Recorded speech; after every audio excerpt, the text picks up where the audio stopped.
Bismillah ar-Rahman ar-Rahim. Hello people and welcome to Footy Judgmo.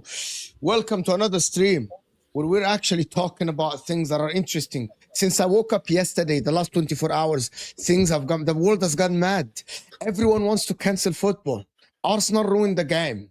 Arsenal are the virus. Arsenal are the corona. Arsenal are the COVID of football. They don't deserve the league. They shouldn't be winning the Premier League. They shouldn't be playing football. We should all boycott Arsenal. We should all wish death on this way of playing football that Arsenal have introduced. Smothering goalkeepers, of course. Manhandling, of course, and not playing good football. We should all be against Arsenal, as per the media, of course. We should all be cutting every single Arsenal player out there. We should not be watching football. We should boycott watching football in the Premier League. We should watch other leagues, of course, because Arsenal don't deserve to play football. Of course, they ruined the game. Arteta ruined the beautiful game for us. Arteta has actually cursed us with a shit way of playing football that we shouldn't be watching, of course. Hit that like button, people, and subscribe. Who deserves better praise? Is it Man United or Liverpool? Ekitike or Sesko, actually? More winners than anyone in the league, Benjamin Sesko, in 2026. He is responsible by himself for 12 points for Manchester United, scoring winners in 2026 in actually 10 points in 4 games, actually, Sesko. What happened to Cole Palmer? Is Cherki here to snatch his chain to be the best 10 in the league? Or is it Bruno Fernandes? Of course, we'll talk about it. Someone else might have something to say about that. Yeah, Bruno Fernandes. Man United fans are alive and awake, of course. Man United fans are alive. We're going to be joined by Osam, of course, but we got Martin joining us. My friend, of course, Arsenal fan. We got Kojo back. Kojo is back, of course, repping Chelsea. We got the man, the star himself of YouTube, one of the bright shining stars, the golden boy of YouTube, of course, Touchline Facts, of course, the golden boy of YouTube. If you haven't subscribed to him, you're not watching proper YouTube. You got to subscribe to the guy, Touchline Facts, doing great work, watch-alongs, and great work, of course. Big up everybody that is here. Hit that like button. We're just starting the show, and we got almost 300 people in the house. And I want you guys to vote. Who ruined football? Is it Pep? Is it Arteta? Is football even not ruined? And let's start by this. Let's start. What? Martin, talk to me. You wanted, Martin, me and you were talking, and you wanted to teach people something. Tell me. Talk to me. Well, it's kind of like it's blown up since I messaged you. I mean, that was like yesterday. I was like, I need to talk definitely gotten worse, right? Definitely it's gotten worse. It's gotten worse. The timeline is exploding. It's like I feel like they should have launched missiles into London Colney instead of wherever else they're doing, because we're clearly the terrorists of football. We've ticked off Stan Collymore. I mean, pretty much any random footballer you can think of has come out and said some opinion like they hate football now. They can't watch it. It's boring. There's too much. I don't know. Actually, I can't work out what the main problem is. Either we're too good at corners, or there's grappling, or I don't know, like whatever we're responsible for isn't very specific. It's very vague.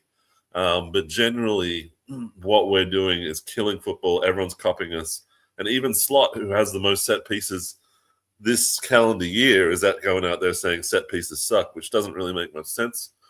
But I feel like it's all designed to just get in the Arsenal fans' head. So I think they want the fans to be scared and nervous and anxious and questioning their own team. And they're doing a pretty good job at it. As far as psychological warfare goes, this is top notch, because you can't run away from it. Everywhere I look, any social media source, there will be someone there giving me a lecture about how Arsenal should be playing football. And it's ridiculous when they used to celebrate this way of football only 3-4 years ago, when Brentford were, NBA jamming, dunking on us in the box and grappling our keeper, and everyone was loving it, and they were dancing on the sidelines. Now we've got to listen to Gary Neville every game saying we should be doing this, we should be doing that. And meanwhile, Chelsea are there celebrating an own goal at 1-1 when they should be picking up the ball and running to the other end. They're out there like having a great time. Never would have been all over us on that. So it's double standards. It's bullshit. I need the Arsenal fans to just shut it all out as best they can and focus on supporting the team. Because a lot of this stuff is complaining about how football has evolved, and it's evolved naturally. You had chaos ball before you had possession ball, and then possession ball you had low blocks to stop possession ball, and now you have good set pieces to unlock low blocks. And I think I saw a stat that was like last season there's only a 0.4 increase in set pieces since last season as goals scored, which is nothing. It's like, but no one mentioned it last year. But because we're good at it, it's a problem.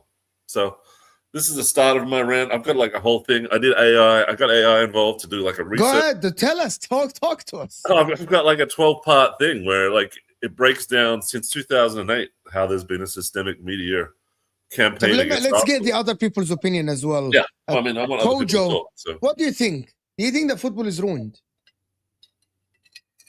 Is it okay? Is it worse now? Is football worse to watch now? Is it worse to watch now? It depends on what kind of viewer you are when it comes to football, right? Football goes through evolutionary stages. We're at a stage now where because Pep was so successful, when you can't beat them, you join them. Actually, he wasn't the only person playing this style of football. Arsenal originally were playing this style of football too. It just wasn't successful. And that's no shade on Arsenal at all. It's just to say that Man City perfected the football that we call what I'd call quote unquote total football, right? Or should we say the Barcelona-esque kind of Johan Cruyff kind of football, where it's tiki-taka, it's beautiful, it's these short passes, and it's around the corner movement. It seems very beautiful, right? So in that essence, it's very good. I want to have this football conversation. You know what I mean? This on the eye of it, Man City are the perfect winners. Anybody else after Man City now no longer looks beautiful, right? So I think Arsenal's aspect in terms of ruining the game. Are Arsenal playing the same way? Touchline asked the question. Are Arsenal they've playing moved.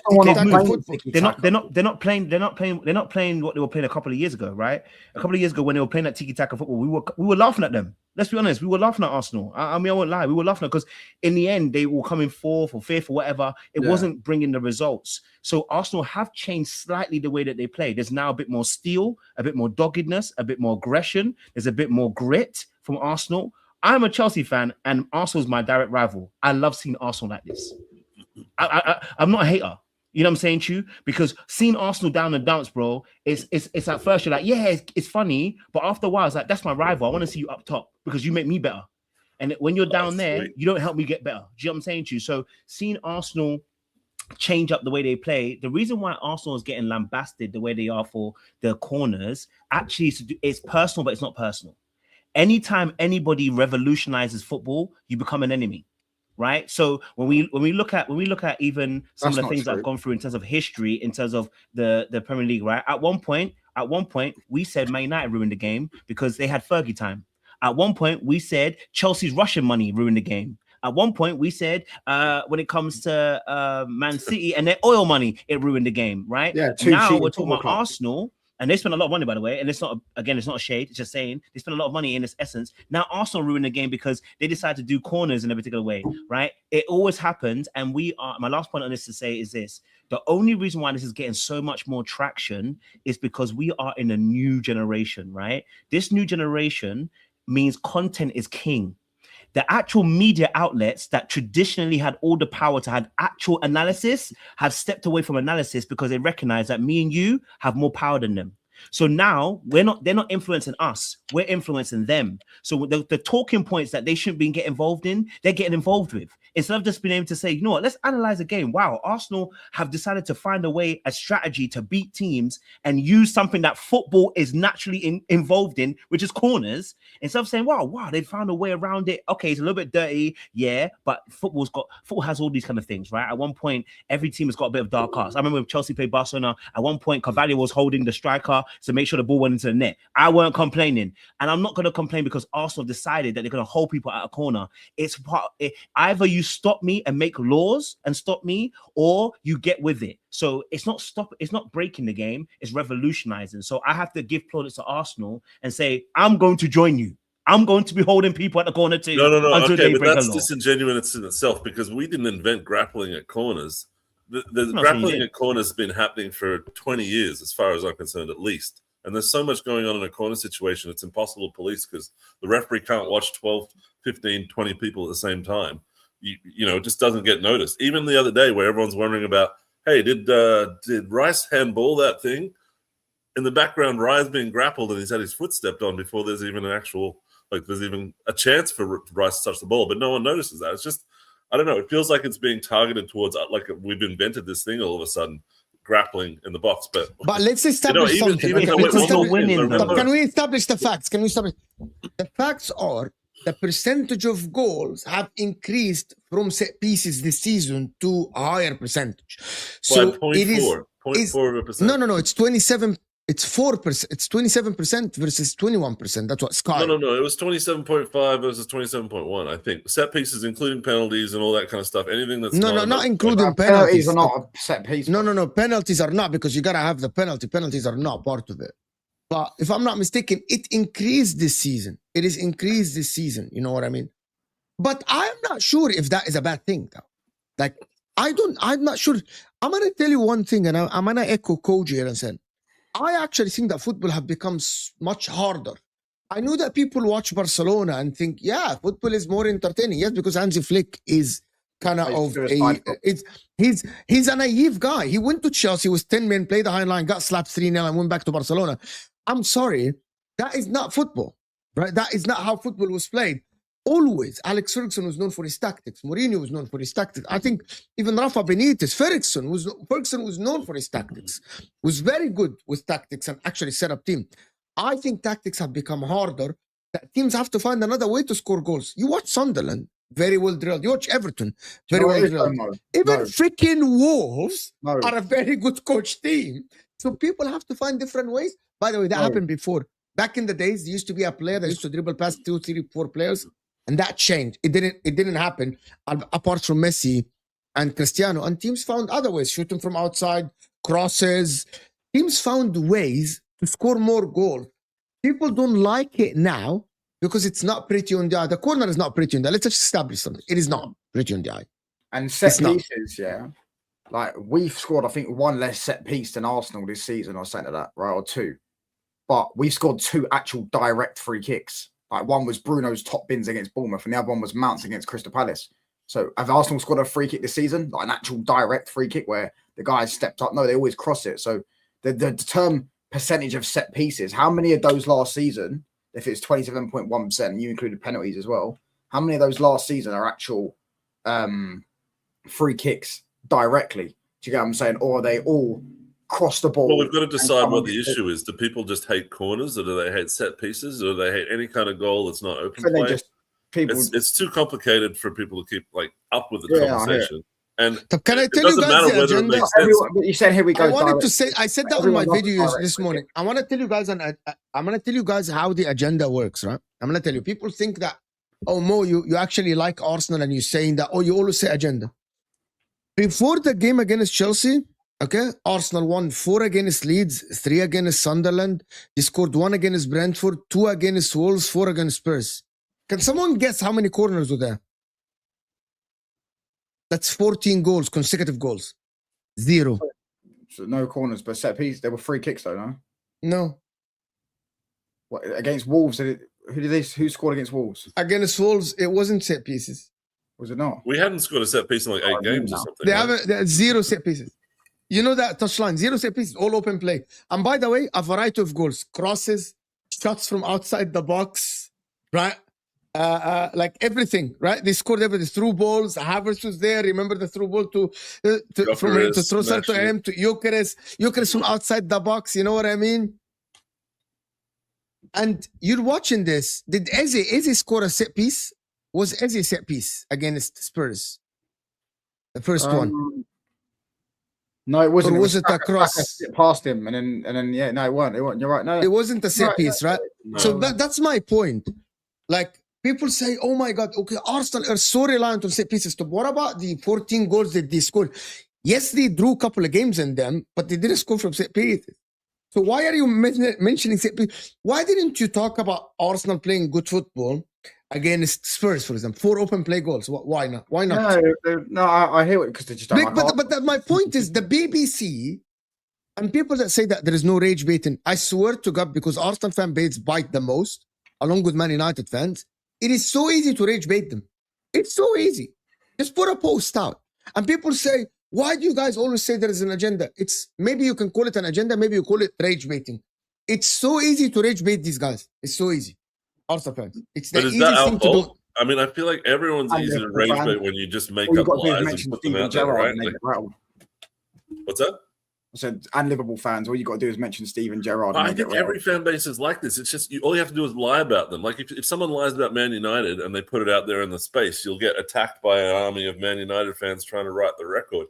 I think there's too many Arsenal fans that are out there like actually actively trying to answer every specific person that's trying to rage bait them.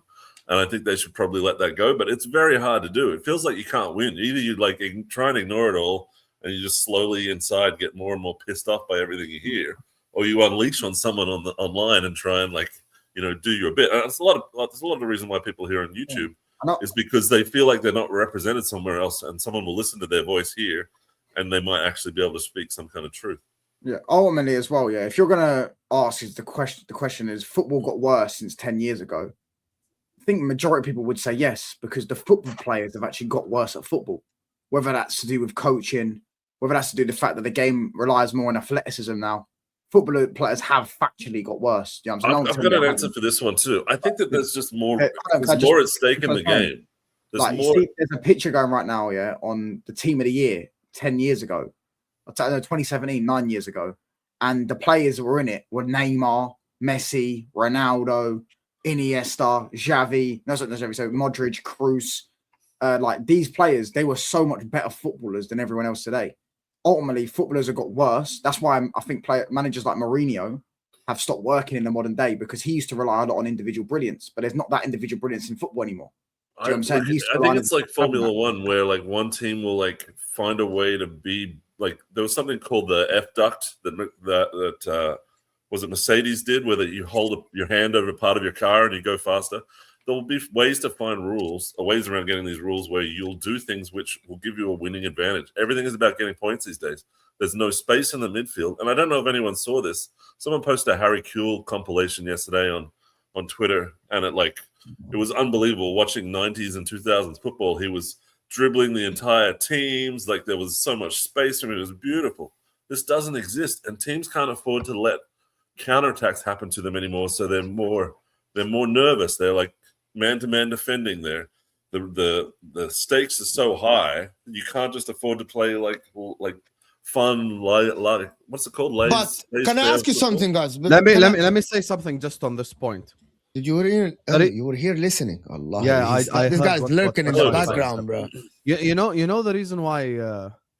The reason why Touchline feels this way, because of Touchline, and because of me, and because of Mo, and because of Martin, and because of Kojo, because of social media. That's it. If we did week in, week out streams with the likes of Neymar and Messi and Suarez and Ronaldo and every single player in history, we'd have pointed out their flaws. I'll put it to you simply. Let's assume we went live. We did an Ahwa episode after Inter Milan beat Barcelona 3-1. What would Hamza say about Messi for 20 minutes? What would the people online say about Messi for 20 minutes? The only reason why people look at it this way is social media. Hassam. Oh, Rio Ferdinand never got cooked this way. That's a lie. Oh, No, John Terry never Hassam. cooked this way. That's a lie. Every single player, if we legitimately sat here, like if us five just decided to randomly watch, I don't know, a Man United Leeds game from 2002 or 2001 or the 2000s, I promise you we would all manage to find out flaws and mistakes that all these nostalgia players have made us think about. The one thing where I agree with Touchline is just one thing where football is a lot more systematic. By the way, all of you guys as well, last season, when Mo was tearing it up week in, week out, you found every single flaw in his game and pointed it out. Imagine I applied this same energy 20 years ago to Stevie, to Frank, to Rooney, to all these. You think Rooney had like 10 out of 10 games? No, he did a lot of I'll tell you a game he had. FA Cup final 07. Before your time, respectfully. So let me tell you about that time. So Rooney would have like a fantastic game, but yes, he would have a moment where he would try to dribble someone, but then that guy would tackle him, or he would trip over his dribble. Bro, these things happen to every football player.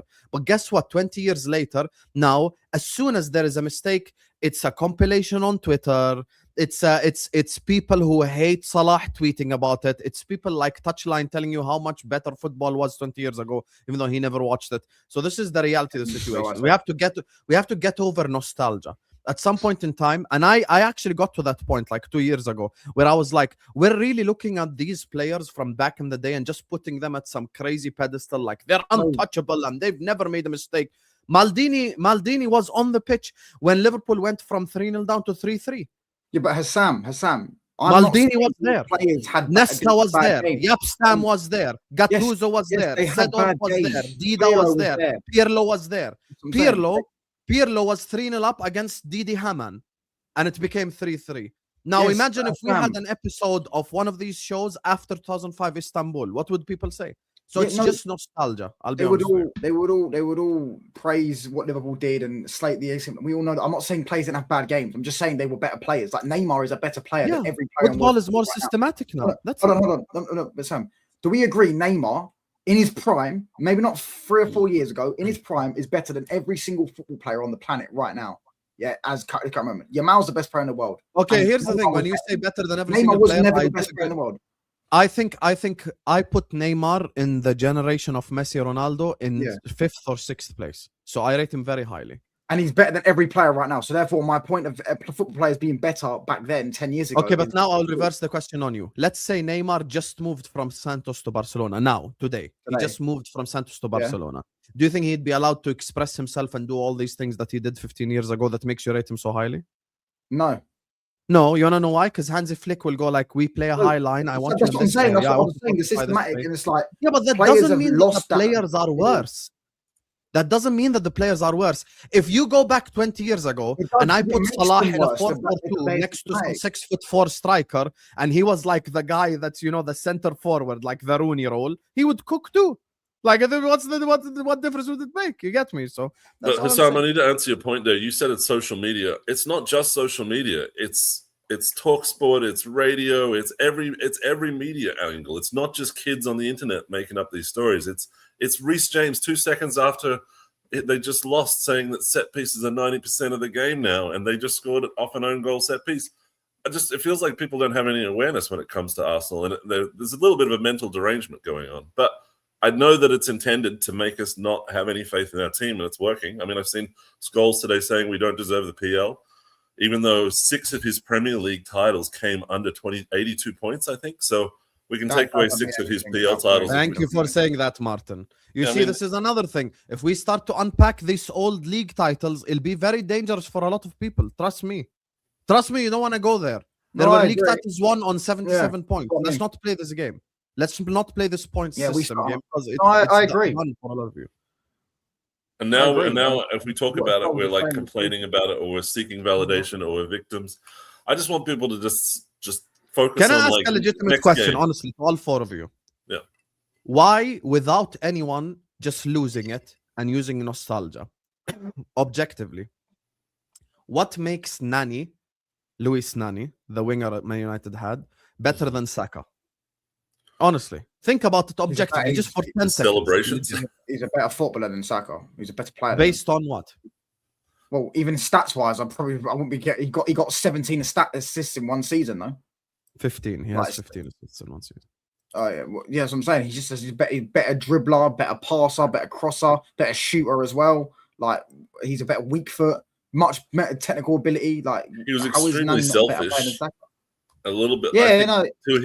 to his detriment. I And felt he like fell thought off he in was his better than career as Ronaldo. an example. And he couldn't maintain his Yeah. level at Man United. And when Nani was Ronaldo unreal, left yeah, Man I United, love Nani. Nani couldn't pick up. There's many things we He could went say. to Sporting though. He went to Sporting when he left, or it was Valencia maybe actually. It might have been some. Yeah, team. he I went. think He Luis went Nani- somewhere in Spain. I'm unsure. But are we only judging Nani was one a bad game example, because Sam, I would say, because Nani was. But a you know very why? good The player. reason why I said that, because I'm not even bringing in the big boys. I'm not mentioning the best of the best players. You know, 2 days ago, a Liverpool fan tried to claim that Robin was better than Salah. We went and looked at Robin's numbers, who is anyway just a goal scorer in a significantly weaker league with much better teams, and his best season is less numbers than Salah's best season. When they both had the same role. Don't tell me about playmaker or anything. Salah's a better playmaker than Robin anyway. No chance. You've never watched Robin. You don't know. I never watched Robin. Are you Robin going was with known for conversation right cutting in there, and to be shooting. honest. Ask Mo. Ask the people who watched them. Robin was known for That's shooting sticky. and his dribbling ability. I remember him cooking. Yeah, for- Robin's a better I dribbler. preferred Ribery personally out of the two. I always preferred Ribery. I always thought Ribery Yeah. was the better player. Ribery reminded me a lot of Ribery and Hazard were more of a similar ilk. But Robin was a better playmaker than Salah. Salah's a great playmaker. didn't Gary Neville say Neto is better than Hazard or something the other day? No, he said he reminds him. Yeah, that Reminds him again, of that Hazard. just listen. As a Can Man we get rid United of Gary fan, Neville? don't take not any notice of any of my legends. What they say, they all talk crap. All of them. Not one that doesn't talk crap. Don't take notice of any of them. Do you get Because what I'm I saying? feel They like all talk- they put him on Arsenal game commentary just to annoy the fuck out of Arsenal fans. Like, imagine I was thinking all these Arsenal fans saying they had to watch the game on mute because his bias like seeps through every pore in his Just watch body. Don Sam watch-alongs, guys. You'll have a lot more fun, I promise. Well, you've got problems too, all right? Sometimes you really don't like seeing us score certain goals, but you know it is how it is. It's better this season. You know, we're not. But I wanna do this super chat. I wanna ask a question to end this. Adam here is saying less entertaining because it's more competitive. Margins are smaller because the quality between top and lower teams is closer. You need more ways to score goal. I agree with this. As a Man City fan, and I agree with him. I actually think it's much harder to win freaking football matches now. Mm. It's becoming very hard. That it is annoying. It is annoying. It's annoying to watch your team, and it's very, very hard. By the way, it's a trend. People think it's the Premier League. Guys, Inter scored 20 goals from set pieces in the league. Yeah, I Third of know. our goals actually come from set pieces in We the scored league. the most Why? in Europe, no? Because we have very good set piece takers, and we have very good people in corners. So we score the goals in this. Right? That's what we do, and I see nobody complaining about it, right? I know we're gonna come back to the grappling and the manhandling and the things that Lai's talking about. But don't you Wrestling think and also spamming teams are like, corners. just before we moved on, don't you think teams are also trying to cancel each other out more than they are just trying to like play their own games? I mean, Wenger never used to even change a single thing about who his opposition was, but now everyone's like, oh, okay, we're going to play against them. We've got to do this, and this. Like, there's a lot more stifling going on, which I think levels football games out. And we've seen this even before with big games. Arsenal Man U as a game has been like boring 90% of the time for the last 20 years. It's just sometimes these big games never live up to the hype, and people. Can I respond as well? Can I just say, you know, this narrative that the worst teams are better, like the reason why the league's better now is because the worst teams are better. Disagree completely. The reason why the league is worse is because the smaller teams might be better, yes, even though I don't necessarily agree with that, because I remember Southampton back in the day had a sick team, Leicester had a good team and stuff like that. But the better teams have got worse. The better teams have got worse. Man United have got worse. Liverpool are worse than they were 6 years ago. City are worse than they were 6 years ago. Do you get what I'm saying? Arsenal But we're have not got better. worse That's the than only we team. were Chelsea 20 were worse years than ago. Neither are City. I'm just talking about last like 10 years. What I've said. We're better than we were 6 years Yeah, but ago. 5 years 16 ago years is not ago. nostalgia, though. 5 years ago is something we can all remember vividly. You know, But I was talking about the last like 10 years. even last, back in the day, like the current Liverpool is way better than the old Liverpool. Yeah. The current United's way better than the old United. Than the United from last season. Yeah. Wrestling and spamming corners is not football. I want to talk about the corners to end this segment. I want to talk about should something be done about the corners. Yeah. Arteta was saying earlier today that 5 years ago you could invert a fullback, overload the midfield, and bamboozle the opponent. Now teams adapt quicker. Fair enough, yeah, fair enough. And I think football has become different in terms of tactics. Actually, now we have actually seen less inverting in the last 6-7 months. Have you guys noticed that? Pep doesn't invert, Arsenal doesn't invert, and Chelsea doesn't invert anymore. Nobody tries to invert anymore. It's changing. Calafiori when he's fit, but that's it. That's all we see it. He doesn't invert. He goes forward next to the 18. Doesn't invert and be a He midfielder. goes everywhere. He's like, There is no honor in winning games like this. Huh? Why? What does that even mean? okay, I've got a does that even theoretical mean? question for you, Mo. Would you prefer that game against Chelsea ended 0-0 and we had no set pieces? Like, is that what No, people of course want? not. Of Is course that the not. alternative of like no? Because without the goals, actually, I'm gonna tell you how people misanalyze this game completely. Me and Osam, when we did MHF after, the game was wide open. Actually, this game looked exactly like old school game. Chelsea were attacking with 6-7 players, and Arsenal were attacking. There was so much spaces actually for the two teams actually to attack. But the problem was the quality in the final third were lacking in terms of like the final shot. But the game, that's what people disingenuous about analyzing football matches. I swear to God. The game was so open to the point that we have seen about 10 situations where equal defenders or equal forwards, 3-on-3, 2-on-2, 4-on-4. That doesn't happen, by the way. We don't see this anywhere, right? Apart from Man City with the high line. Chelsea don't do this. Chelsea don't leave their back line exposed. They always have extra numbers. Arsenal don't do this. In this game, both teams were playing very attacking football. Very attacking football, by the way. Long balls, by the way, long throw, like I'm talking long through balls, like diagonals. I actually think people are disingenuous in analyzing. The problem is the goals were scored from set pieces, but the game itself, very entertaining in terms of like it was an end-to-end game. It wasn't. No team completed probably like 30 passes in like multiple times. Chelsea were like a couple of passes. Palmer tried to cross. Neto tried to run. Arsenal the same. Saka was trying to cut inside and shoot and cross. Well, People turn are it a man-to-man disingenuous. game where, like, if you win a duel, you could have like a counterattack. Just Yes. one duel is all you need. That's One. it. Which it doesn't happen often. People are disingenuous. This, by the way, Obi Mikel, Scholes, Shearer, everyone that analyzed this game, Nedim Onowa. I did videos about these guys, Peter Schmeichel. It's either people don't understand how to watch football. I'm being serious. It's either people don't understand how to watch football or they do it on purpose. You aren't going to tell me that the Chelsea and Arsenal game were a closed game. When Palmer had 3 opportunities to put the shot on target and he failed. Neto had a couple of chances to cross one-on-one and he failed. It was a By the close way, game. this is the only game that I saw Chelsea not doubling on Saka. Saka was one-on-one with that all the time. It was a close game though, Mo. No, but you don't understand my point about this, the entertainment. This game, it wasn't everyone is running back to defend. That didn't happen. Martin Yeah, said maybe it, Cole Palmer turned to Arsenal players and then shot the ball at a kid in the crowd. What does this have to do with entertainment and style of football and all this? Yeah, like he could have made Rayan force a save. He was just outside the penalty box. And he's a player that everyone gasses up. Exactly. Saka, Okay. Ask Kojo. There was no doubling. This game, there was no doubling on Saka. It was Hato versus Saka. Who gets the better of the other one? There was no running back. Saka got past him and then crossed it to Sanchez. That's because that to do with the style of football. Yeah, because the reality is the left winger for Chelsea was Cole Palmer, and Cole Palmer isn't gonna come back and double on Saka. So it was one-on-one. But people say that the football was boring. No, you're disingenuous. You're not watching the same game that I'm watching. Every counter attack, Arsenal had 3-on-3. Every counter attack, Chelsea had 3-on-3. Gabriel was scrabbling with his life with Joao Pedro. It was one-on-one between Joao Pedro and Saliba multiple times. Gabriel clearance, it comes back. It was an end-to-end game. Why are people disingenuous about analyzing this particular game? I don't know. Because the goals were only set pieces, or the goals were only corners, and that's all they'll come away with. But if you had a 0-0 game and you score a set piece that unlocks the game for the rest of the game to be open play. Like that pulls one team out of defense and makes them having to attack. Completely changes the whole situation. I think that a 0-0 is the worst state of football, and that if every game was ending 0-0, I'd say football is boring. But I think we're scoring. Sorry, go. The players then were way technically better. Osam is waffling. The Wiggins and Portsmouth 2008 would destroy the current Liverpool and Chelsea team. No, they Some wouldn't. رد عليه بقى. No, they Don't wouldn't add. And I could tell you haven't watched. This is the forms of exaggeration that don't. Bro, Portsmouth got relegated. Portsmouth weren't good enough compared to the other teams 15 years ago.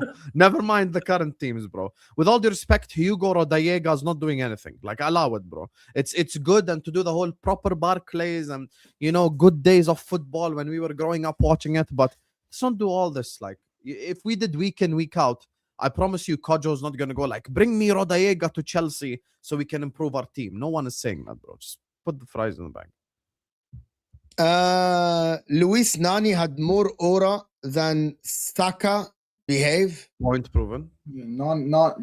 Fairs. Aura. Nani was a better player than Saka. Aura is crazy. I hear what you're saying about aura. The aura thing. What are you basing that on? What are you basing that on? I said break it down. You go attributes. He's a better on the eye or better player? Yeah, in well, general? yeah. Like, If you watch a player and go, that guy's better than the other guy, then your eyes are telling you he's better. Statistically, he's got what? Look, I can go through his. He got double-digit assists, 3 seasons on the bounce. Do you get what I'm saying? So he statistically was a good player. He's a better shooter than Saka as well. Do you get what I'm saying? Like, he had a better weak foot. He could play either side. Like, I can carry on, bro. Like, he's a better player. He was weak as piss though in a tackle. There was a lot of flaws with Nani. He was a good showboater. I remember him being a good showboater and a nice foil for Ronaldo, and that was about it. Yeah. I'm going to tell you something. I cannot compare the players back in the days to this. I only can compare the technical ability of players, right? Because I believe that players back in the days, probably they were technically more able than now. But however, back in the days, there was so much spaces in football. And I liked football back in the days. I loved football in the 2000s. It was amazing. There is one man that ruined football, and everyone knows who. Oh, here we go. Yeah, we know. No, I'm with you. Sam, I am proven right. Sam, I am proven right. Alhamdulillah, guys. After 4 years of doing YouTube, finally I am proven right. 5 years of doing YouTube since 2021. I am proven right with the stats. Facts speak for themselves, right? Because Sam, before the show, we were talking about the number of passes. There is a post that went viral about the number of passes between 2014-15 and 25-26. Yeah, I know. The center backs and the midfielders. Great. And they put this season, right? I want you guys to go and put the seasons where Pep started winning the league and compare the trend that happened then. It went from having the midfielders and the playmakers having the most passes to the defenders and the DM having the most passes in the game. Who did this? It's one man. The man that he taught everyone that there is one team that should have possession and the other team should defend. That's how football should work. He taught everyone that this is how football should work. You should defend against me and I will have possession. In reality, people don't say that. Go watch the title race, Liverpool versus Man City. It's the defenders for both teams that had the most possession. Or the DM. That's it. I think Klopp deserves a lot of respect because his style of football was not around. It wasn't around possession. It wasn't about strangling the opposition. It was about, we're just going to attack the hell out of you, and we might lose the ball and we might get scored on, but we're going to score 3. You guys are going to score 2. I think that deserves a lot more respect than what Pep did because he had every advantage and he just strangled out the Premier League for 6 years out of 8. Yeah. But that'll sound like sour grapes for me. So whatever, fair play, whatever works, whatever gets you the trophies and the wins, as long as it's not financially cooking the books and all that crap, then yeah, whatever. You know what's funny? Like probably if they were doing like match of the day in 2008, you would have the footballers that played in the 90s telling you how much better the football was back then. That's just the fact. Like, I'll be honest with you, this is a trend. Like, when I was like wowed by Ronaldo, bald Ronaldo, Brazilian, they told me you didn't watch Roberto Baggio. This is life. So it's just there's always a thing. Think about it like how we'll tell our children, inshallah, happy, safe, and healthy, that how Messi is this great thing that there's nothing that's ever been seen like this before. But then 10 years later, there'll be a new guy that everyone likes. It is what it is. Well, I think what's funny about this Arsenal situation is that you guys created this monster. You guys Coach, you remember when Alonso scored that goal for Chelsea where he like elbowed Bellerin in the head in midair as he scored? And everyone was like, everyone loved it. They were like, whoa, look at that. Bellerin got knocked out in midair. Arsenal is soft as crap. You can do anything you want to this team. And now we're the bullies now. So I don't know. You guys are just going to have to put up with it. I'm not mad at it. Like I said, no, I know you're not mad at it, but like, I know. I wasn't to you. I'm saying like in general, like I'm not mad at it. Like I said, I think like of course we're having dialogue because we have to make content. But to be honest, for me, it's a waste of breath, right? It's football, and that's why Hassan kind of back to what I said earlier on, which is the reality of the situation is we're having more of these conversations because we have more places to have these conversations, and we actually have more platforms to be able to have a dialogue where people can actually see it. Most of these conversations were happening in your school, with your work colleagues, with friends. You never got the opportunity to put this in the airwaves, right? Right now, if this thing gets clipped and it goes viral, next week Mo could be on Sky Sports. He could be talking literally direct with actual pro footballers. That's how much it's shifted the power of balance. So when these narratives are going on, narratives have always existed in any form of life. And that's why I said that this narrative against Arsenal, at one point, Chelsea were the team that had low blocks, and we have 1-0s, and it was an agenda. You get agendas against teams that end up winning. That's why I said, like, the more agendas that come against you, is oftentimes a proof that you're a great team. The reason why we're complaining against you is because you are winning. You know what I'm saying? Because we have no problems making jokes about it's a cold night on Stoke. We have no problems talking about a cold night on Stoke. Nobody, we make a joke of it, but we say it in a way of like, we don't know how hard it is to win a match when you go to Stoke. It's actually a badge of honor to say that about Stoke. But because Arsenal are deciding to be dogged, are wrestling people in the box. Listen, my team lost at the end of the day, but I can't be angry about the fact that you guys are within the law are doing something. I'm more angry that I'm not wrestling you too. That I'm not doing more. But you are. Chelsea were closer to. We always get told that Fergie paid the rest. Saying it's not on both sides. What I'm saying to you is, I want to win that way too. I'm not saying that we're not doing it at all. I'm saying I want to win that way too. I don't care how. My philosophy is I don't care how we win. So long as it's within the games of law, we win.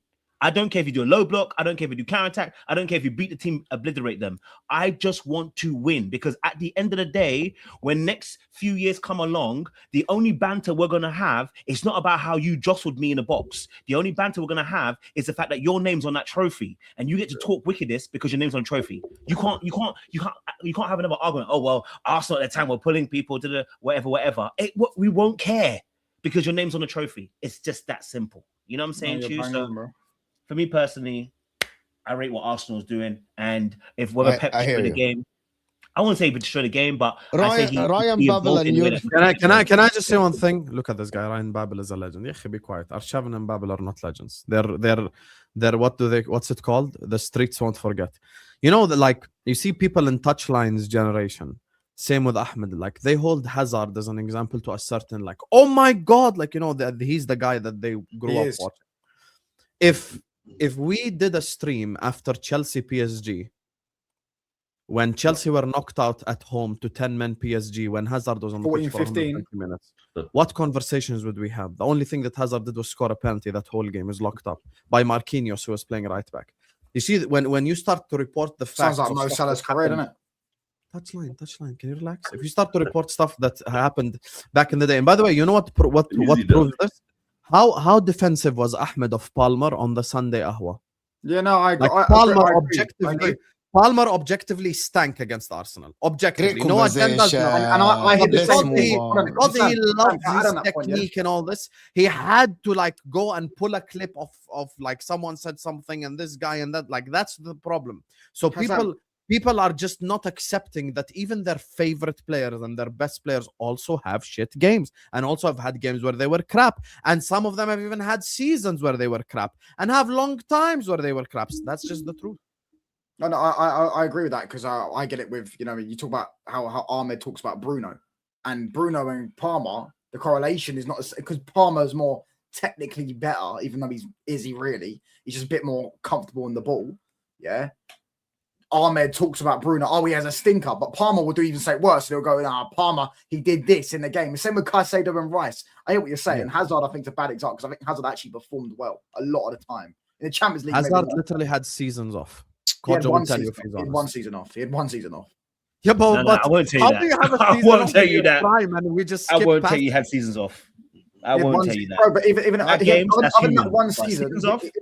other than that 1 season, bro, I'm not under that 1 season. Bro, Hazard was unbelievable. Yeah, but I bro. just gave you an I example of a watched him game where week he in, wasn't, week out, where yeah. it wasn't even that season. That game but- right there that I mentioned was Yeah, Antonio Champions Conte. League, he's terrible. He was terrible in the Champions League in general. No, Like, it wasn't generally. even Conte. It was Mourinho. Even worse. It was Mourinho.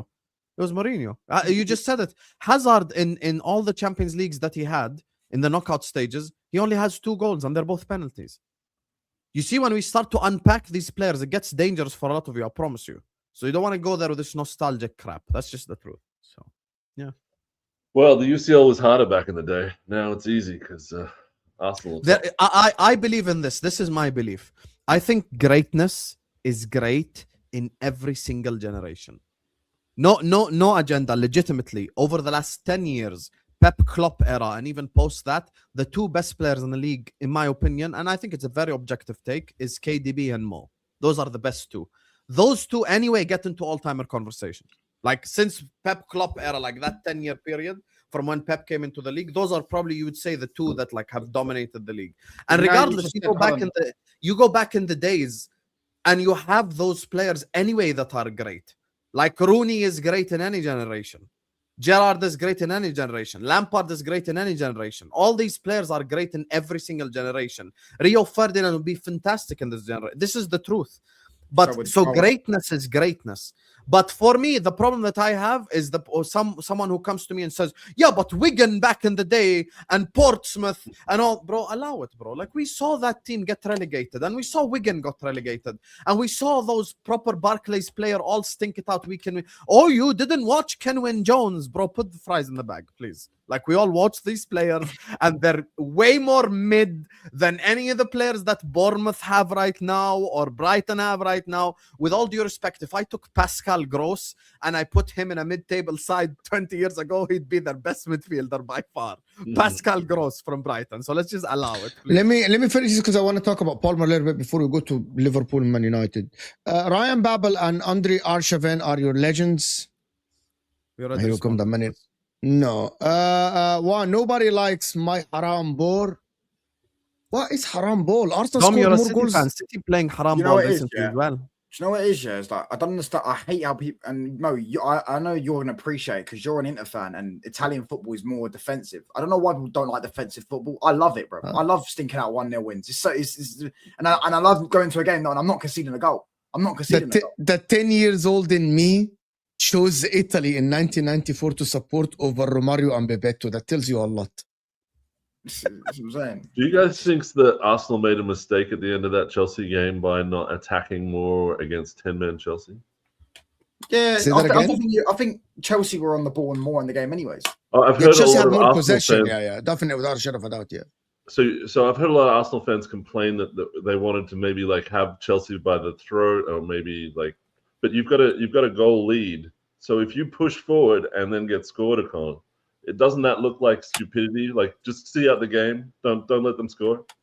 I feel like there's a lot of things that happen in football which are being Mo attributed pointed to out like some something though, intentional Martin. You did decisions. have a lot of moments, but your forward line players ruined those moments. That's not on Arteta or the style. That's on them. Your forward line sucked, Martin. The guys You know. were missing I'm simple honestly, passes. I'm moving. You know? I'm so I'm not done talking with about the forward. Arteta I'm not talking about the forward specifically. I'm so done talking with about this like Arteta stuff. I'm now think looking it was at a some of the conscious Arsenal decision. players. Some of these Arsenal players suck. I'll be honest with you.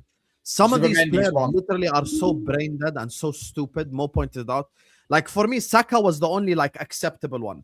Everyone else in the forward line of Arsenal against Chelsea sucked.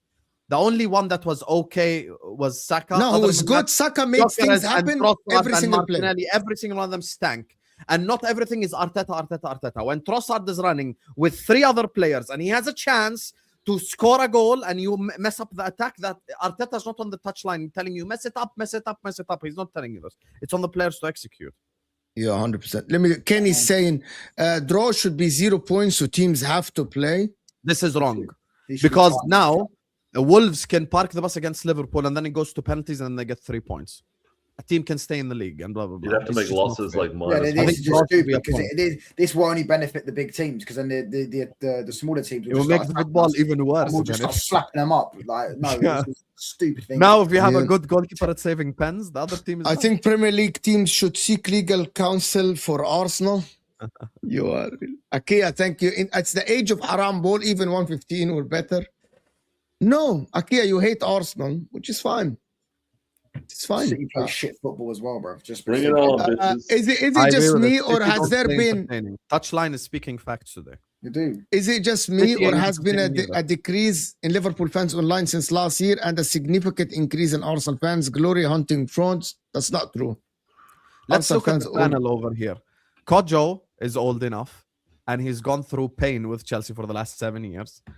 Touchline is can't be called a glory hunter because Man United have sucked for 12 years, and he wasn't even born. But 12 he's a years ago. United fan, so he won't talk to me. He's Martin is like almost 40 years old, so I'm he's more than definitely went 40, through a lot of unfortunately, pain. and I've been watching football. Mo has watched Juventus win 10 Serie A's in a row, and I have seen 2 league titles in my 30 years of existence. So I promise you, none of us here are glory hunters, brother. The math ain't mathing.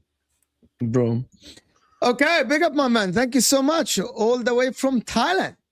How old is a United fan? Talking about Fergie era, like he remembers it.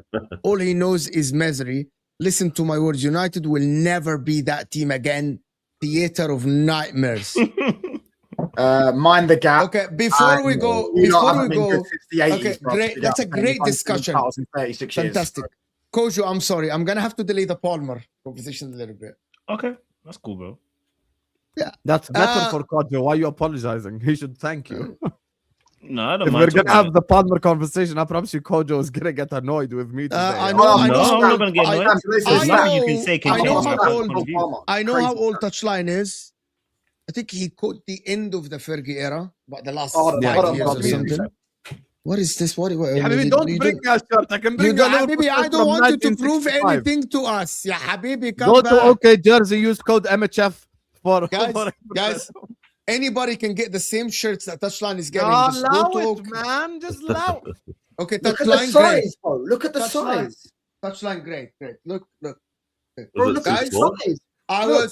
was a Man United fan in like in Okay, cool. Is that an 1993. authentic You know, shirt? Is that that's an not authentic true. shirt? Authentic, right? And it's a baby shirt, bro. This is me when I was. This is the shirt I had when I was younger. Rooney on the back. Anyway, Rooney on the okay, back. let me just say something, guys. If you want to get your shirts, OK Jersey, Jersey.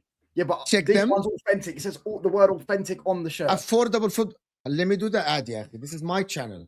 Oh, so Anyway, this- guys, football in the 1980s was so much better back in my day. Look, I have a shirt to prove it. This is the shirt from the No, but he's talking about- 1986. No, You but the know, thing is, FA Cup that winners, shirt, the you shirts get I these have is from- actually from the Football season was we so won the much league. better back Yeah, then. Okay, we and believe you. I Wallahi had it at al-Azim. that time. Yeah, I mean, we're joking. خلاص, calm down. No, that's what I'm saying. I'm just saying people think that I haven't Calm seen it. down. Touchline, City you're in 21, phase 22. City We in know phase how old 1 and rebuilding, chasing a quad. Pep Guardiola. Yes, rebuilding with $500 million in one calendar year is crazy. Some rebuild, lads. Honestly, they've had such a hard That's time. these some last- these rebuild last- for these last couple real. years. Yeah, They're what so a rebuild, rebuilding. guys. Great They're rebuild. going to need to rebuild when they get Daily relegated. I'd rebuild. say that now. 115's coming, pal. So Last thing, They'll be back Sam, for my big brother, ones in please Austin. don't tell me you enjoy Set Piece FC more than Centurions. I hate those bastards just like you, especially the Rat Sterling, but I'd rather watch Tiki Taka crap than headers. No one is comparing them to Centurion City, though. We're comparing them to Current City. Current City is boring as well. Bro, I watched some of the City Leeds game. It was dead, bro. City But Leeds was Centurions dead. is boring because you Dead, know dead, the dead. outcome. You These know were the- City was going to win every game in the City, Centurions. Brentford, City, Leeds. So many games this season. They won 1-0, 2-1, whatever. It's dead and there's nothing entertaining about it.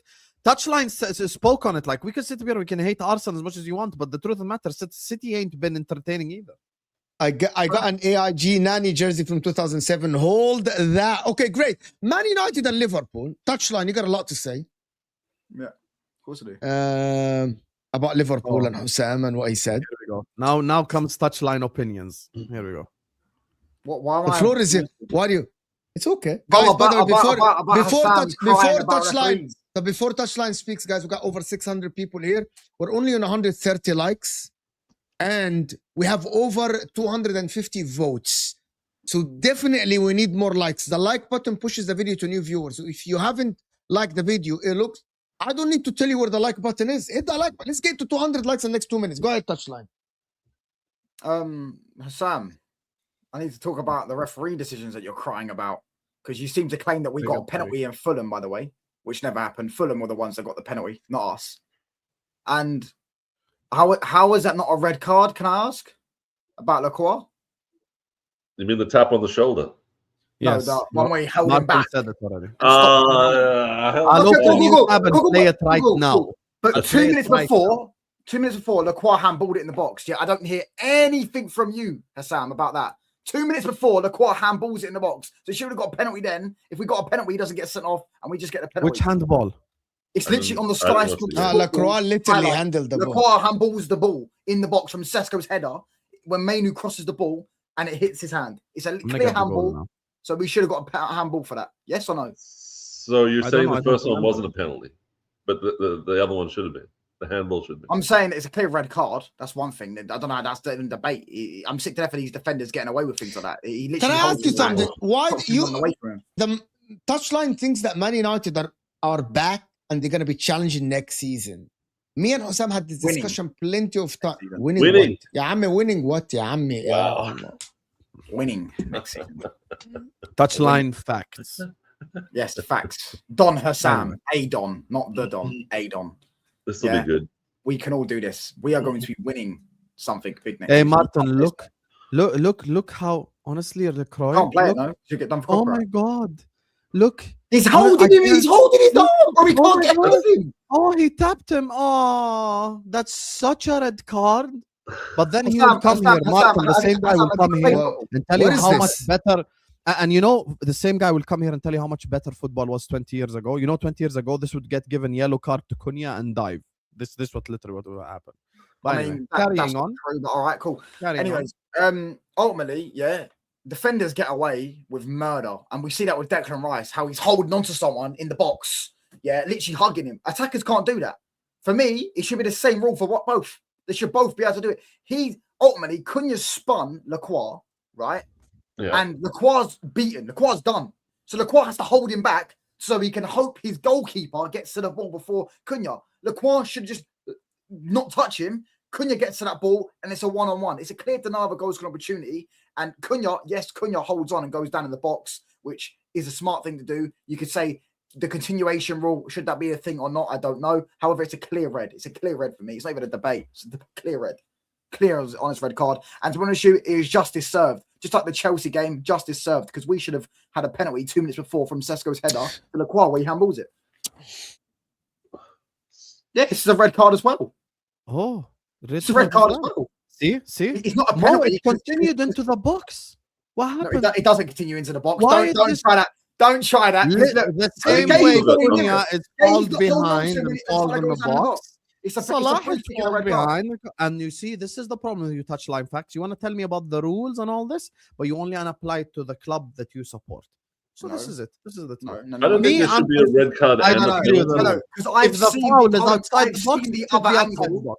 I've seen the other angle of the Salah one. He goes down outside the box. The ball, Gahey lets go of him outside the box. So it's a foul outside the box, but it's a red card. It's a denial of a goal scoring opportunity. Salah blitzes Gahey. He should be sent off. But if you look at the part where Cunha's in the box, when Cunha's in the box, the contact on him is almost nothing. It's literally like a finger on his shoulder at that point. Okay, it's continuation, but it's not enough for a foul in the box. Yeah, it's not aggressive. Caicedo, isn't there a double jeopardy rule as well, where the referee can't change two things at once?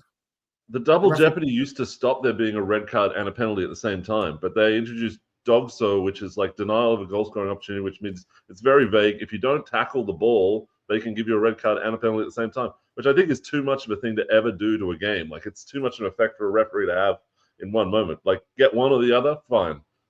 You've still given the team a chance to come back, but the game's pretty much over at that point when you send someone off and give away a goal. But anyway, Yeah. I don't know. For me, it's a red card. I think if you play anyone that's played football would tell you it's a red card. You know what I'm saying? The defenders get away with murder nowadays. They get away with murder. Do you get what I'm saying? The same with talk about with them. Can we go to the football? How do you say, do you think that your team is in a better trajectory than the likes of Chelsea and Liverpool?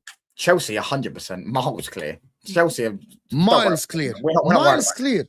Well, yeah, we went from 15th to 3rd, mate, in literally the space of less than a year. They're somebody around. They got bang overrated players. Their best player, you know what I mean? As I've read out the stat, Cole Palmer, 74% win rate without Cole Palmer in the league this season, 24% win rate with him. So ultimately, Cole Palmer, yeah, that's a true stat. That's a real stat, or That's did you make that? My friend sent it to me. He's a true stat. So I mean, so for me, I'm not worried about Chelsea. Also, they're no way. That's real. Kojo, who do you think is going to be in a better place next season? Liverpool, Chelsea, or Man United? Forget Arsenal and City. There's such an obvious answer to this, honestly. You guys do this It's a tough every one. summer, man. It's a tough one. Here you go, right? Kojo. 'Cause, You know, Kojo is a very reasonable Chelsea fan. He said it's a tough one. It is a tough one, right? Because again, I think obviously Man United have made the most improvement, which means very much it's a mentality issue. It wasn't necessarily a personnel issue alone, because clearly you guys have managed to shift after losing Amarin to Carrick, right? It's shifted you guys. I can see Liverpool spending again, spending money again once more to improve their squad. I think they actually have a really good squad. I just think that there's one or two little tweaks that need to be made, and they're a title winning team once more again. You know what I'm saying to you? I think Chelsea probably got the biggest way to go. I know we spent the most money, and that's shocking. We've got the biggest way to go because they bought a bunch of young players with a lack of mentality, and that's natural because they're young. And that you can't buy more young players to get more mentality. You know what I'm saying to you? This is coached, and it comes with experience. And it comes with winning, and so I think we've probably got the longest way. So I foresee that Liverpool and Man United will make strides next season along that way. If Arsenal can continue as they're going, I don't see them passing Arsenal next season.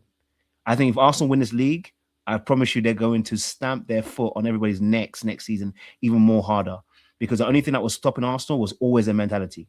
It was always mentality. So for me, I think Liverpool and Liverpool Man have got a better chance of growing in that space.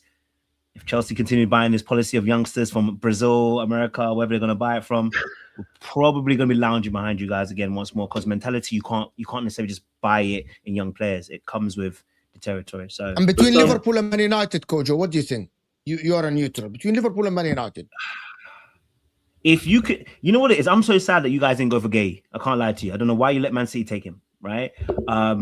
But if Liverpool can address the defensive situation, and that's not just the defenders, that's also the spine. Remember, I spoke about this on Football Terrace, and I was speaking about this. Hassan was there because we were going at the beginning of pre-season. Remember, I was telling you that's the spine of that midfielder. Whoever sits in front of them, if they get a decent DM who can really, break down territories in there, then Liverpool's back to winning ways, because their attack is nasty. You know what I'm saying? True. If they can figure out how to work with Uited out front. Listen, whether you have Uited, you're gonna have old boy, whatever his name is, from Newcastle. Liverpool's a team that they encourage striking. So if you've got strikers who can score goals, this team will find a way to score goals. Do you get what I'm saying to you? So for me personally, I think Liverpool got one or two tweaks less than what I see with Man United in essence, right? I think Man United have had a boost with. Can the I give you some stuff, Kojo, to think about some food for thought? Yeah. Salah is a little bit on the down. Like Salah is that's down. fine. I think Van Dijk himself is good, but Van Dijk will need a partner. If Konate stays, even Konate and Van Dijk this season have shown a little bit of slowing down. However, I believe that Konate has not been himself because of the contract situation. The right back is a problem. I believe their left back is okay. Their DM is not there, but so is Man United. Man United need a DM as well, right? The wingers of Man United, both wingers will need an upgrade, right? No, not both. Sorry, Liverpool, I'm sorry, not Man United. Sorry. Liverpool, I'm sorry. You actually don't need any wingers, actually. We need one left winger. Only one left winger. You need a backup left winger, not a starting left winger. Right? For me, But I don't think that Man United will be able to spend that much money to get better players. But also there is something that is very unknown at Man United, the manager. What guarantees you that Man United? What guarantees you that Man United will actually get the manager that will get it right? How many times I've seen managers fail? Like I said, it's even about Liverpool. Slot that we don't have Slot staying or going. If they get, we don't know who they're going to get. This is going to be Xabi Alonso. We don't even know. So what do you think if Slot stays? Then, if Slot stays, what do you think about that situation? If Slot stays, we're finishing above him again next season. He's that bad. He's that bad as a manager. Yes, he won. Do you think Salah deserves a statue outside Anfield for giving Arnie Slot a career? Do you get what I'm saying? Because that guy carried them to a league. Hey, keep going. Touchline facts. He got 47% of their goals came from him. Yeah, he's one of the best. I've never seen a carry job like it in my life. Yeah, and that's obviously no, they don't put him on main screen. This is too far. You know what I'm saying? He carried them to the league title. Yeah, Arnie Slot would have finished third or fourth last season if it weren't for him. Do you get what I'm saying? Literally, if he'd done half what he did, yeah, he would have probably finished third or fourth. And Salah's going to leave, so you've lost that. No, maybe he'll stay, to be fair, but he's never going to get that season again, anyways. Do you know what I'm saying? He's going to have a downgrade. It's never happening. It's never happening. It'd be rare if any player in Premier League history does that again. Do you know what I'm saying? Getting 47% of the goals and winning the league. So for me, it's like with that, like they have a lot of question marks around them as well. Similar to us. But I don't think Manchester United. Okay, so it's amazing that all of these Manchester United players that had looked rubbish under Amorim and everyone was saying was crap and all this are now suddenly like they've gone into like world-class debates and whatever, right? That's one interesting thing that I think's happened. But Liverpool fundamentally know what it's like to be in a title race or like, title challenging. I think that these teams like Man United and Chelsea and Spurs that haven't been in these title races, they don't know how hard it is to actually like maintain that level of consistency to be in the conversation all the time. The only games I've seen United winning lately have had zero pressure on them. Like no one expects anything from you guys. You got 40 games a season. Like no one from the level of expectation that Arsenal have to win every game. I don't know if you guys understand this, but that's fine. When he says like, no one expects something, he doesn't actually mean 0% expectations. He means compared to title-winning teams. Oh yeah, I agree with that. I think all of these. Don't argue for like just specific points. You know what he means. I just mean that Liverpool's more equipped to get straight back into a title race than like a Chelsea or a United are to maintain the level of consistency required to really. So why do you say that? That's what I want to understand. Based on what? Based on in the last 10 years, I mean, I don't know how many times they've got over like 73, 74 points. Maybe once for United and 0 times for Chelsea since they won the league. Like that, to get above 80 is hard. To get up to near 90 is like, it's freaking impossible. Like as an Arsenal fan, we haven't done it. And it just feels like we've almost won every game and it's not good enough. That's the feeling you have to get used to. And you guys aren't at that stage where you've like almost won every game. You need to get that guy a haircut first and then sort out the rest of it. Stage when Arteta finished second and bottled the league when he was 8 points clear? Was you at that stage or did you just click in? That season came out of the blue, but we bought 8 or 9 new players. Though you've proven his point indirectly, which is they've had that experience to get to this place. You haven't had that experience yet. No, but do you know what? The thing is, I still remember I was asked the same exact question by Mo, who is even anti-United, so no one can say it's an agenda. By Mo, who's even anti-United in the Ten Hag era. Legitimately the same exact question verbatim. What makes you so sure that you're going to come back next season and challenge? We don't know. There's different people running the club. The truth of the matter is we have a 13-year sample size since Ferguson left of Man United when having European football underperforming in the league. I think Man United have had a consistent struggle. One second. Man United, can I speak? Man United have had a consistent struggle of challenging and being good in Europe at the same time. That's the thing. Challenging what, Hassam? United haven't even challenged. This is the problem. Now, Touchline Facts has made it about challenging the league next season. So when I'm speaking now, I'm speaking using his standard. I'm not saying Man United can't finish 4th next season and get to the quarters. No one is saying this. I'm saying challenge for the league. So Man United now have to do week in, week out, 2 games a week and challenge. And this includes them stretching out their squad. This includes them going to Grimsby and these teams playing their bench and still being able to win. The thing that Touchline doesn't understand, a title race is never about your first 11, ever. It's about the squad. I know the problem is Man United's squad is crap. Their manager, we are still unsure. We have to be honest. We don't know what Carrick is. Like, we really don't know what Carrick is. He might be a great manager. He might not be a great manager. No one knows, but we don't know him in a title race. And all the other teams are used to this. Yes, Salah will leave Liverpool, or Gakpo will leave Liverpool, or whoever will leave Liverpool. But if I go based off the links that Liverpool are going to sign a Wharton and a good winger, maybe a Olise or a Diomande, or blah, blah, blah, like 2-3 good players, next season, just pick yourself up, go again. And Liverpool have done this before, where we've had a bad season under Jurgen Klopp, where we finished 5th. And guess what? The year after, we challenged for the league. We were top of the league up until like April, when City robbed us with Doku and McAllister. So all these things happen. Man United still have to prove it. Liverpool have proven it. Liverpool have been in title races and Champions League finals and blah, blah, blah for the last 10 years. Man United haven't been in a title race and done well in Europe for 13 years in a row. That's just the truth. So we need sample size, and they need to be tested. Like, as an example, right? When you're playing on Wednesday, Real Madrid, someone picks up a knock. Diallo is not good enough to replace Mbuemo, as an example. If you want to beat Real Madrid. Okay, fair enough. You just focus on the point I'm making. I'm saying, like, in terms of winning the title. I'm saying in terms of being there until May time. I'm saying in terms of not falling off, because you need depth. You need to rest players. You need to rotate players. Like, even a player like Curtis Jones. None of us here will say Curtis Jones is great. But guess what? He's played big games in his career. He's played Champions League. He's played Premier League. He's been in title races. I can easily... Curtis Jones, you're going to play the game against Wolves. McAllister, you're going to play the game against Galatasaray. You want to know why? They're both used to it. This is regular experience to them.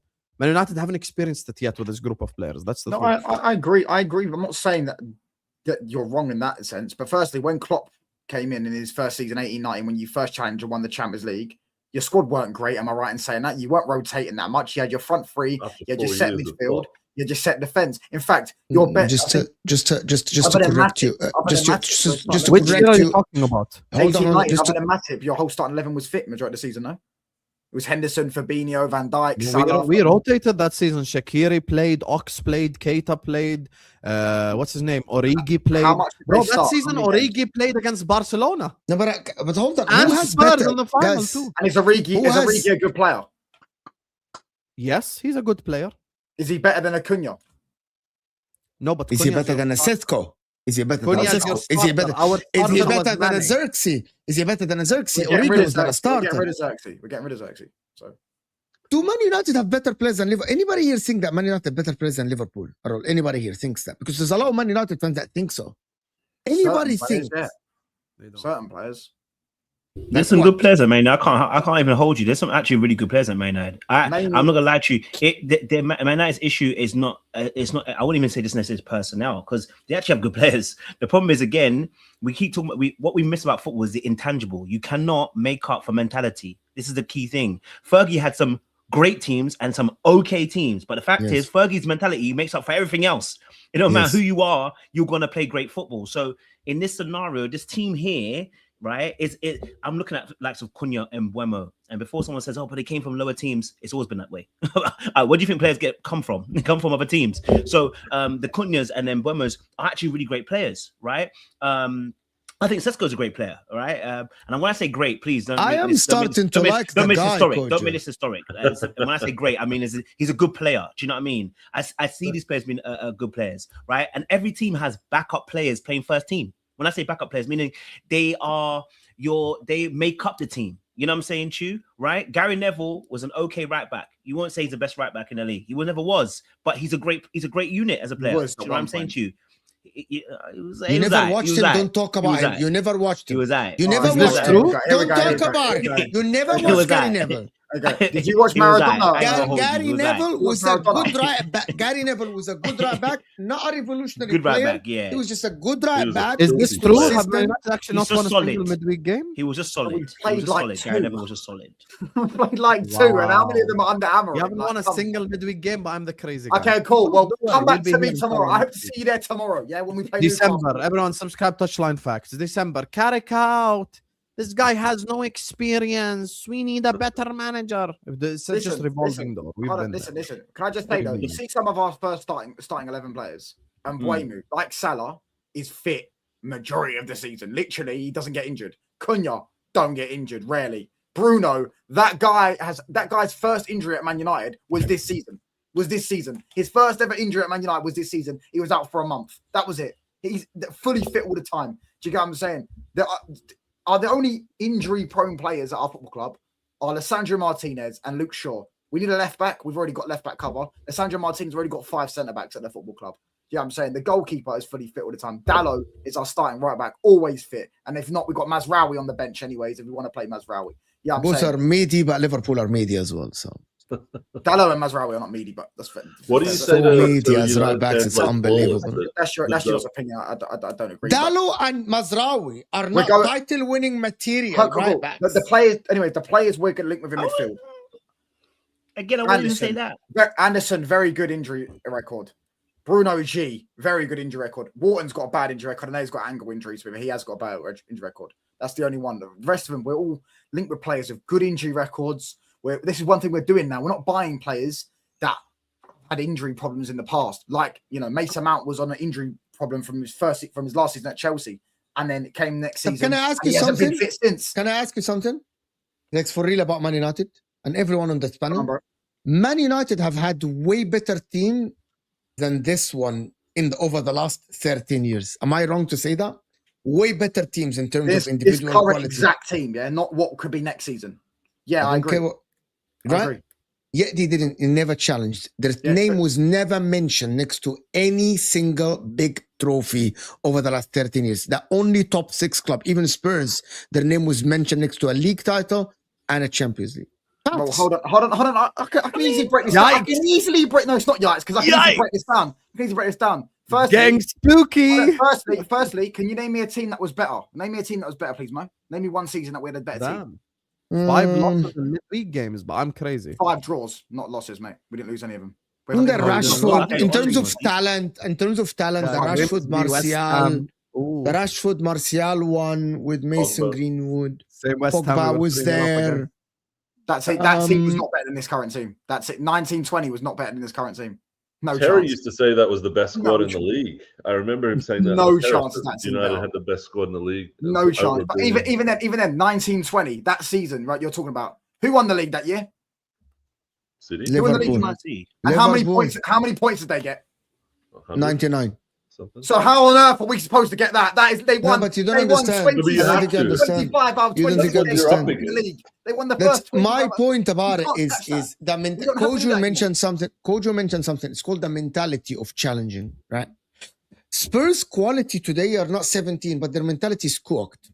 Yes. Kojo's point is very well. It's very Spurs' quality is 9. By the way, guys, on paper, Spurs' quality is probably top 5. Xavi Simons, everyone in the world wanted Xavi Simons. What are we doing? Hold on, just let me. If I break it down to you, you'll understand it before you get angry and you start making voices, right, in your head. Xavi Simons, everyone wanted Xavi Simons in the world, right? Kolo Muani is a World Cup finalist that is a French starter, right? Maybe he is not Kylian Mbappe, but Kolo Muani on paper is a good player. Dominic Solanke, everyone wanted. Mohamed Kudus was one of the best wingers in the league last season. Let me finish the point. Habibi, let me finish the point and you're going to understand. Palhinha, everyone wanted Palhinha until Bayern Munich got him. Okay? Bentancur is in Juventus, right? Everyone wanted Palhinha.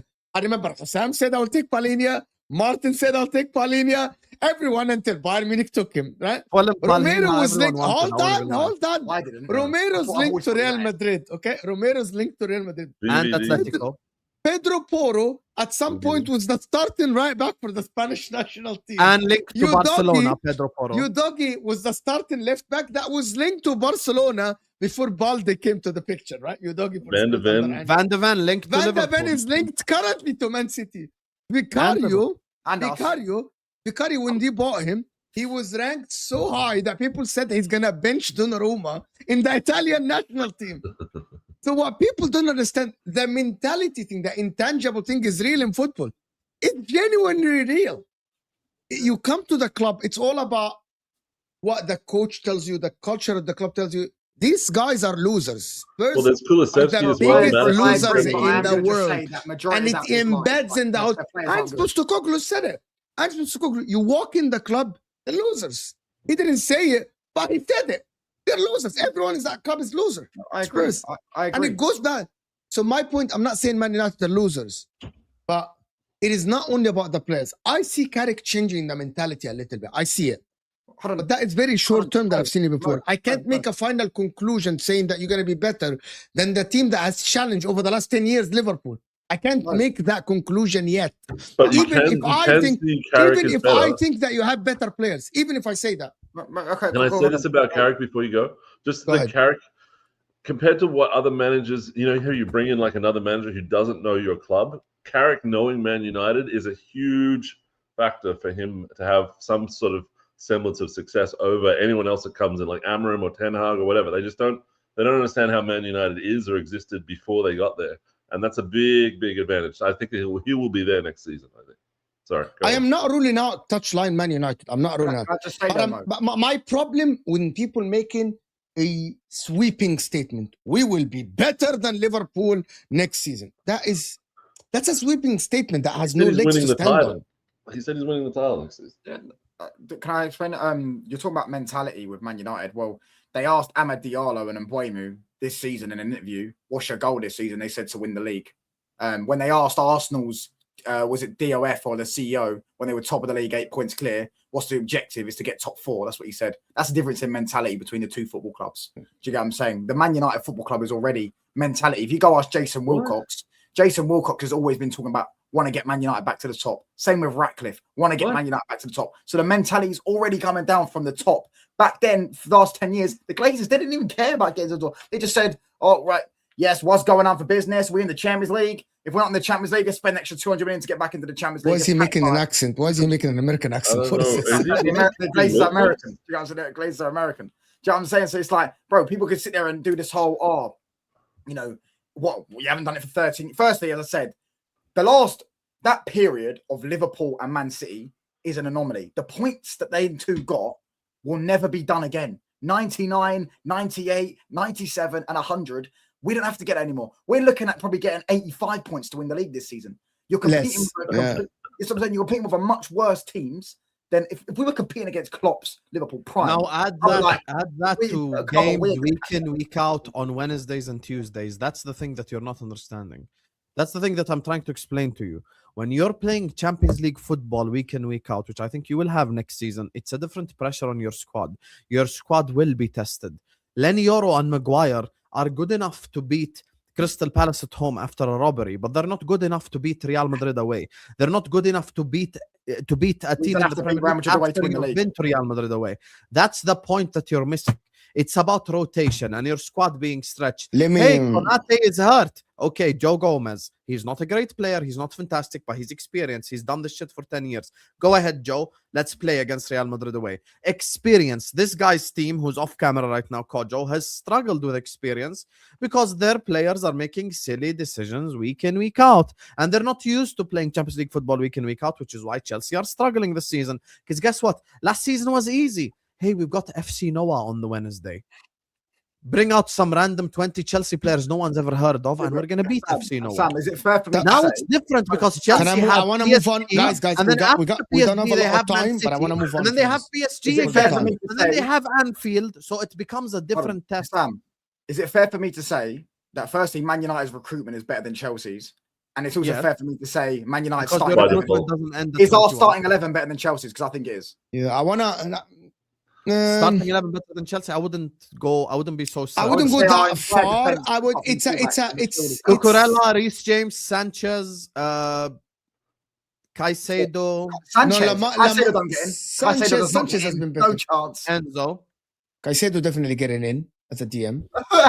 Casemiro, no chance. Bruno's in. Bruno's in. You're saying Casemiro is better than Caicedo?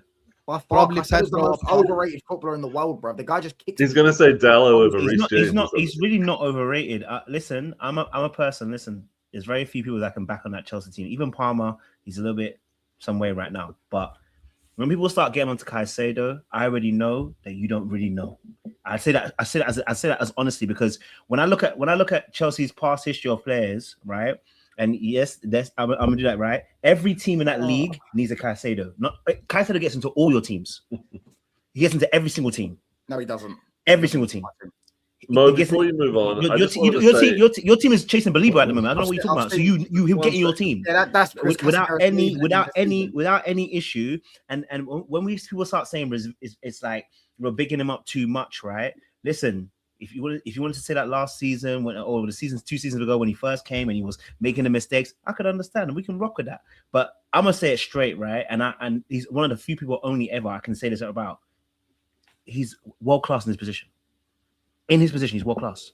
Can I just when say, it comes to tackling, when it comes to dispossession, when it comes to even progressing the ball forward, this guy's world class.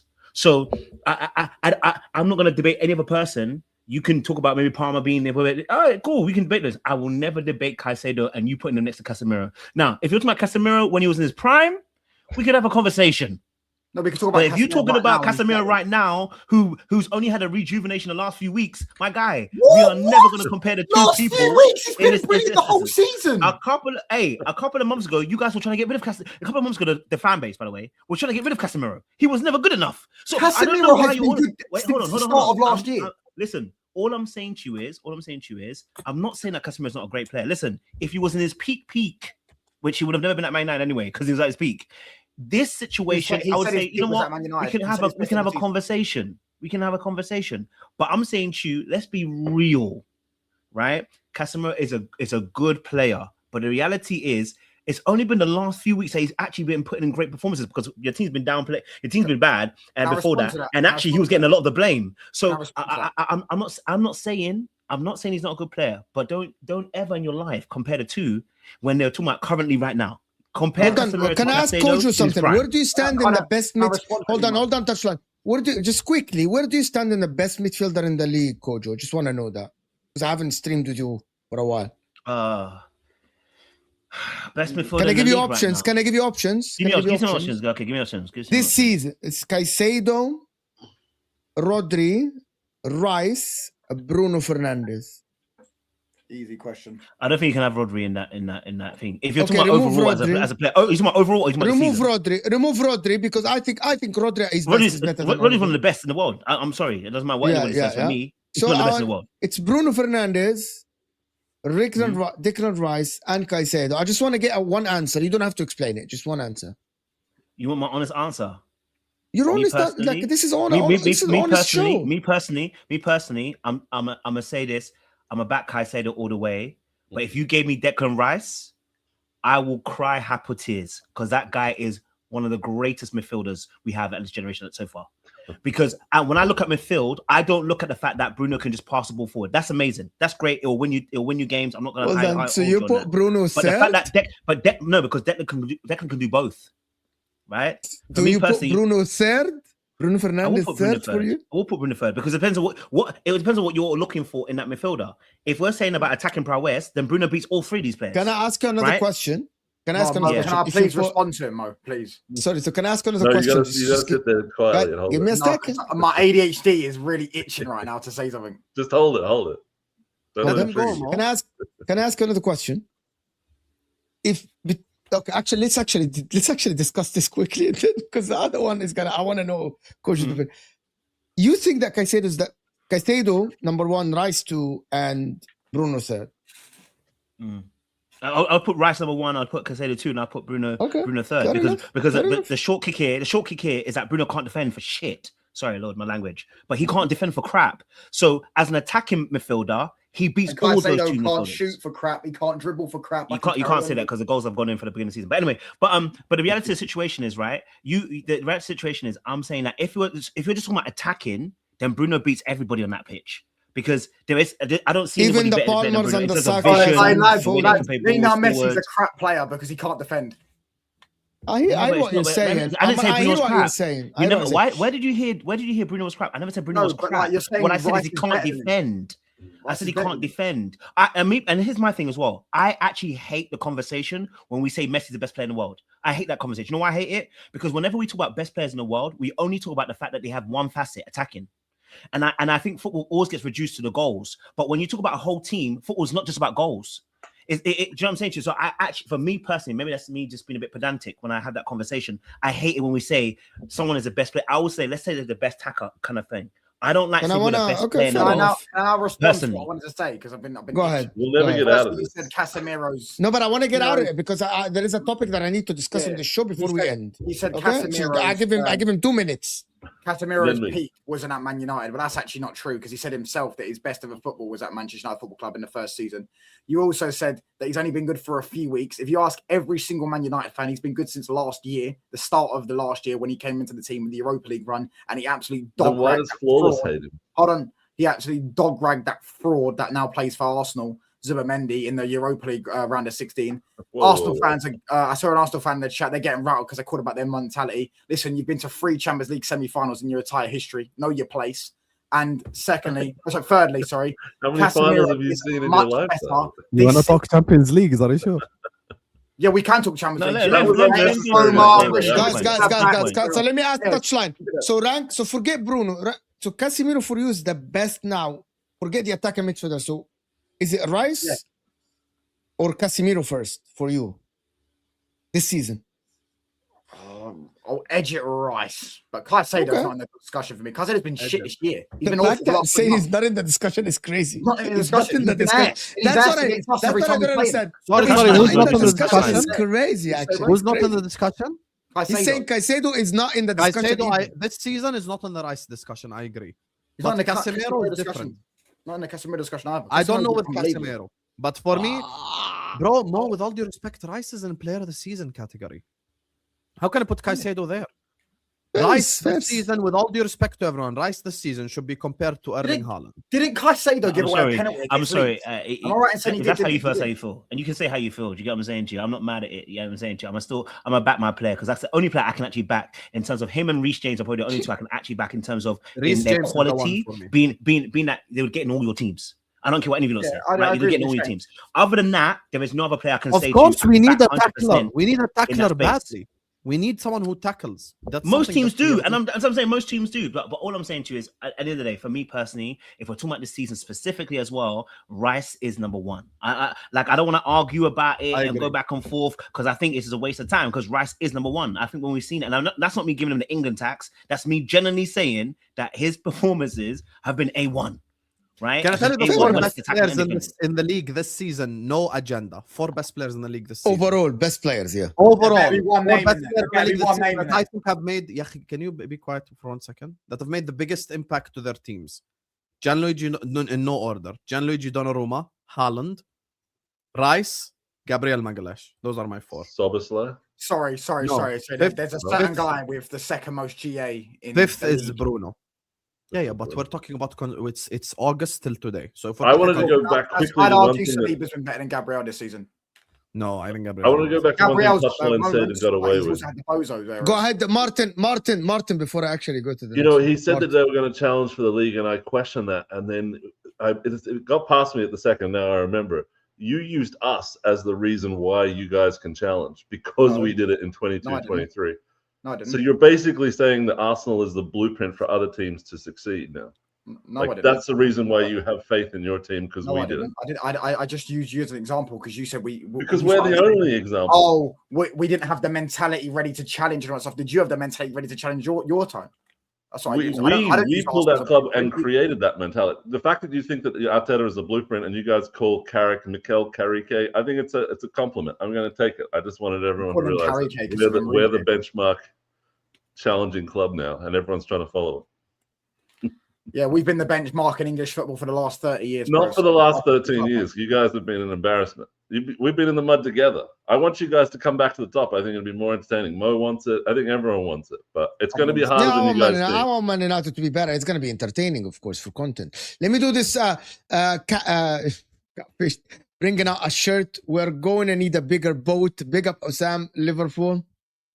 You kind of like Listen, mate, 13 Premier League titles. fishing, bro. Hold Big that. up my man.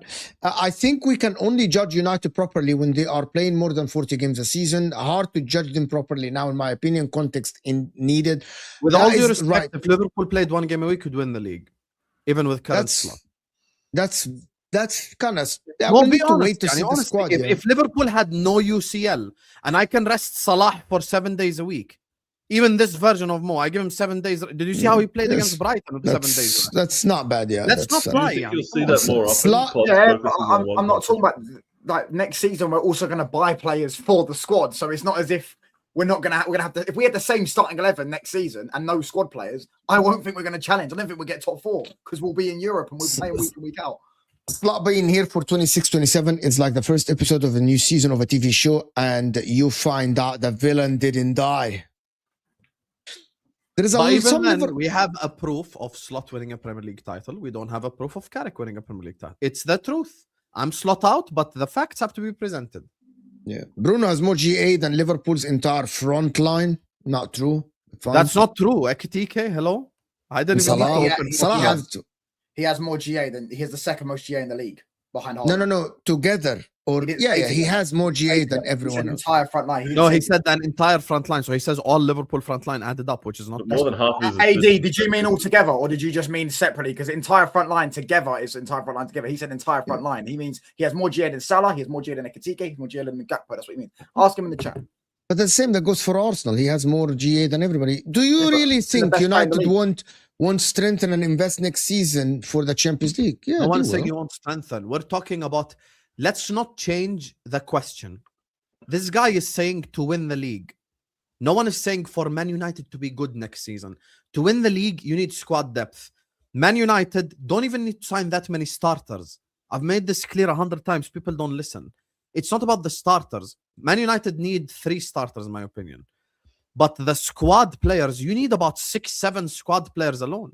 Yeah. He does Sam, think rate Jonah does Caicedo. Every team needs a shin kicker. Exactly. Every team needs a tackler. Why not? The Run shin it, kicker man. that completed all his passes in the game and actually made better passes than Enzo Fernandez and Cole Palmer in that game. Much difficult ones as well. The difference between me and you is I say Enzo played bad. You struggle to say Caicedo played bad. Yeah, Habibi, many times I said Caicedo had stinkers. I changed my opinion when he had so many stinkers. One thing you have to admit, this season Rice FC has beaten Caicedo FC. Be honest. Yeah, Rice has been way more consistent without a shadow of a doubt. Yeah. Thank you very much. Thank you. Caicedo is 2 years away from another suspension. I think he has an anger issue. I genuinely believe he has an Have anger you issue. seen Also, him why is going your on profile Hincapi? picture Palmer with his legs open? That's crazy. Bruno and Rice are and then the completely Toxic different Chelsea players. against That is Arsenal. fair enough. Bruno and Rice are completely different players. Yes, fair enough, Jamal. That's why it's Casemiro. Arsenal will 100% choke Carabao Champions League and Premier League. We'll see. You vote. Caicedo kicking his Ecuadorian left back. It's very strange that he went on Hincapi. I don't know why. Just quickly, But Cole they have anger Palmer. issues. They have anger issues at Chelsea. They- All of their players are mad and They do, frustrated. by the way. They're not They better They than do, they by the are. way. I'm the first one who said that. By the way, Mo was the first. I asked Lewis yesterday, why do you think? He's like, I don't know. I cannot explain this. Bro, these guys are mad at home to Burnley. Why are you angry, brother? It's Burnley. If this Why would they season not be ends, angry? guys, if this season, I want to, Wallah al-Azim, it's a genuine. If this season ends like this, is it fair to say that Cole Palmer is one season wonder? No, you can't say No, he's 1.5 season wonder. He only works on the pitch. Okay, And he's- here is and my again- argument. Here is my argument. I am not denying Cole Palmer's talent. He's very good talent. I actually think that he's as a world-class talent. He can be one of the best players. But it is not my fault that he joined Chelsea and Chelsea are going in that direction. All right? It's not my fault that Chelsea keep changing the managers for him. It's not my fault that Chelsea are not giving him the platform to succeed in terms of the offensive player. That is not our fault. Our fault in analyzing football. For example, it is not our fault that Adel Tarat's career went down or Atem Ben Arfa's career went down or Dimitri Payet chose to leave West Ham and instead of going to a bigger team and go back to France because he didn't want to stay in England. Today, if season ends like this, Cole Palmer has had one great season and the other season is just average. And And again, last why do we season- not add a nuance? Okay. Why are we not adding nuance to the situation that we know he's been injured a predominant this season and then coming back from the injury? You know, So you I know don't he why we're came not back adding this that. season And- for a while, Kojo. You know, No, he but has I know that, but you know, sometimes he has when been you're- back when for you're- about 3 when you're months working- now, right? When you're working with a niggle, right, and then you're not actually allowing it to properly heal, bro. This is how you look like when you're coming back and you're trying to find that. Yeah, match but the sharpness. problem, can I respond to this? The Go for it. problem is this particular notion, I've heard it from a lot of Chelsea fans about a lot of players, about Enzo, about this guy, like a lot of players that don't perform well. you guys say he has a problem, he has an injury. If Cole Palmer has an injury, he shouldn't play. We never said Am I the same wrong? thing about Mano. Well, no, you are wrong because we never said anything People about are Mano. We ignoring never said that anything about Palmer, half injury. of the goals What do in you his mean, best Mano? season. What do you mean, Mano? They haven't been injured. That's not But why they Saka, were Kingsley here is saying same excuse. Saka doesn't get. Bro, Saka was judged the second game after a hamstring tear. Second game. He came, second game he played. Oh, he's slower. I think Saka's never going back to his best. Second game. It's 1 week. But I half still his think- I still think goals Saka's were active. penalties. I Sorry, don't think people sorry. are like actually deeping that half of his goals were penalties. It's not normal to get that many penalties in a season.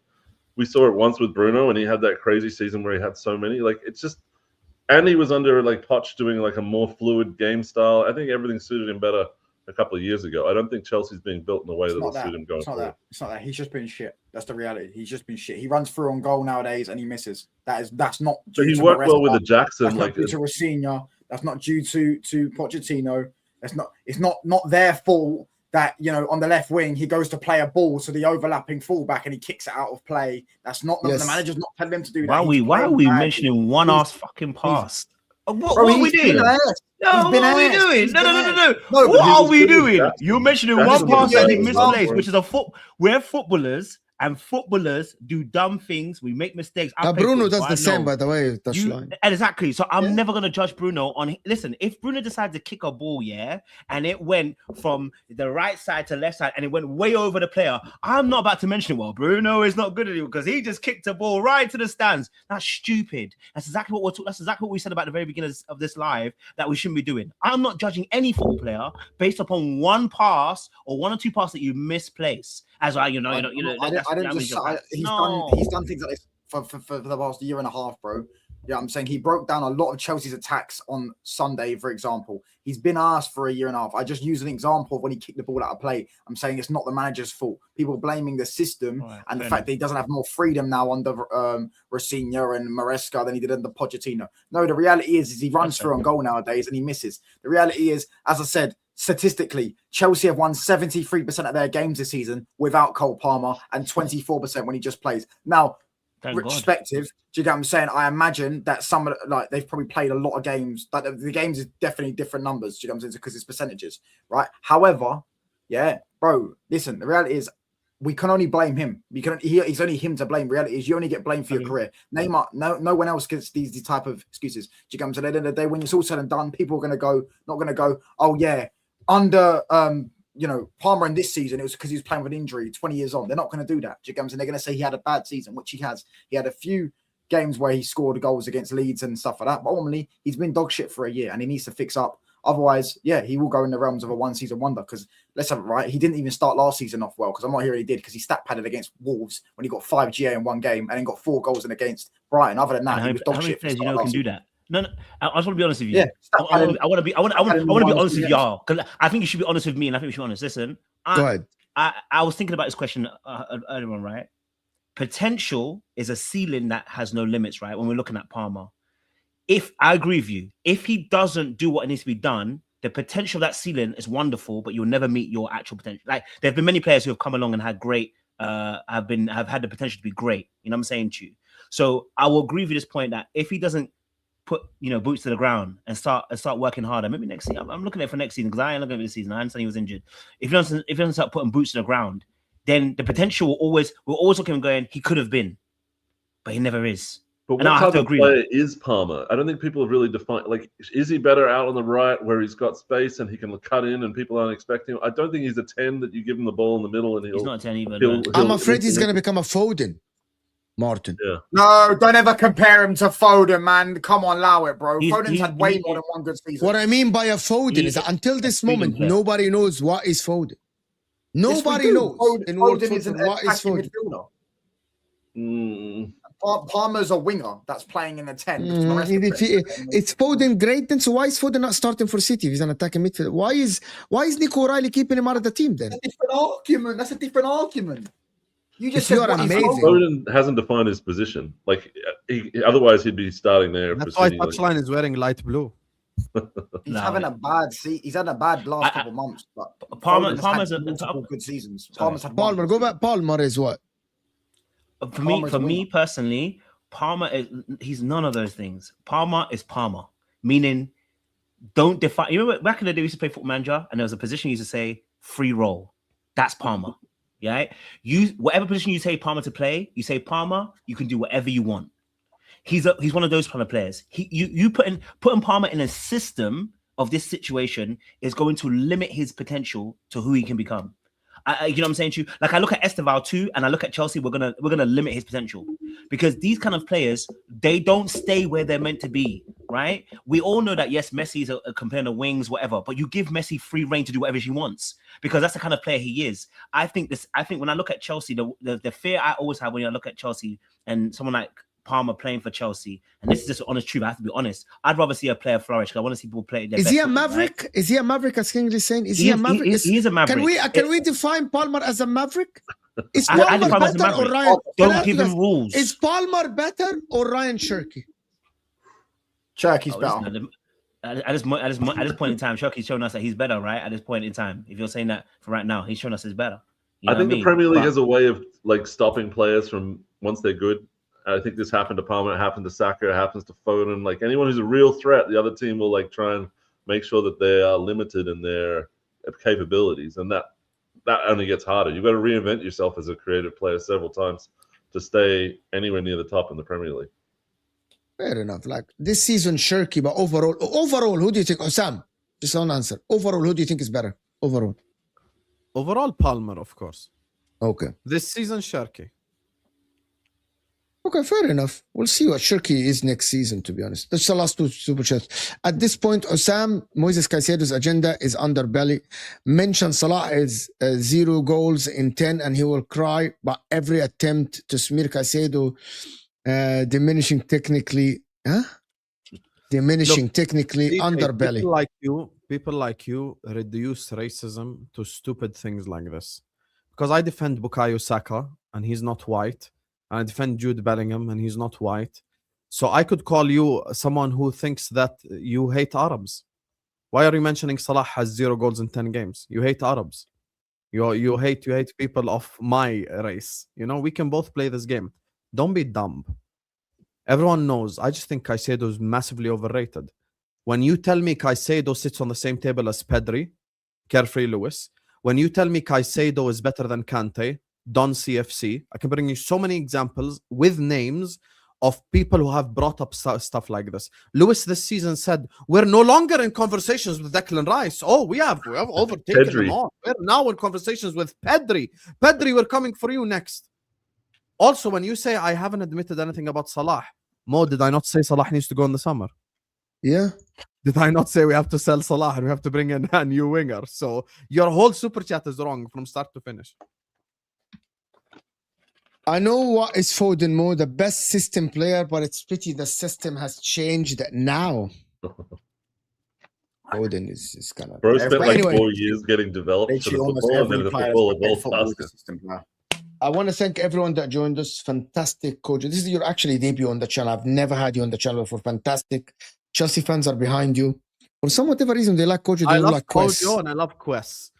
If Kojo and Quest were more available, bro, these guys, they did more content about Chelsea, I promise you, they deserve to go to the top. Like Kojo and Quest deserve to have 100k subscribers each, honestly. Speaking football with them is entertaining.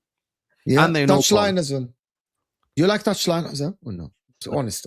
You know, what are you doing? I think Touchline actually is solid when it comes to any football conversation except Man United. It comes Man United. Except Man United. If I were doing an Arsenal Chelsea preview, you know that when you win if the I was best. doing an Arsenal Chelsea preview, Touchline would be exactly what you need on the stream. Like he'd tell you the good of this team and the bad of this team and the good of. But when it comes to Man United, he's so emotional. He cannot be logical at all. Same with you. You're emotional about United as well. I'm not emotional at all. I've said Bruno's I hate Bruno. He was going, I hate Man Bruno. United. I put him top 5 players in the Premier League. No, he was going, Man United and referees, a football love story. Oh, what else did he say? He said, oh, no, that's one cares true, about though. United. Okay, watch this. Mo's an Inter fan. Mo, I'll ask Mo the question. Mo, if VR existed in Ferguson era, do you believe they would have 13 league titles? Be honest. Probably they would have like 9. There you go. See, an Inter Milan fan just said it. An Inter fan just said it. Hold on. So this love story with referees is not just me. I promise you. If you're going to do that, if the back pass rule existed in the 80s, would you have all the league titles you have? Because all of a sudden the back pass rule. That's change of the law. That's a law. That's a different law. Can we thank Schmeichel for that? Yeah, Because I he was the was a master of complete wasting change of the time. game.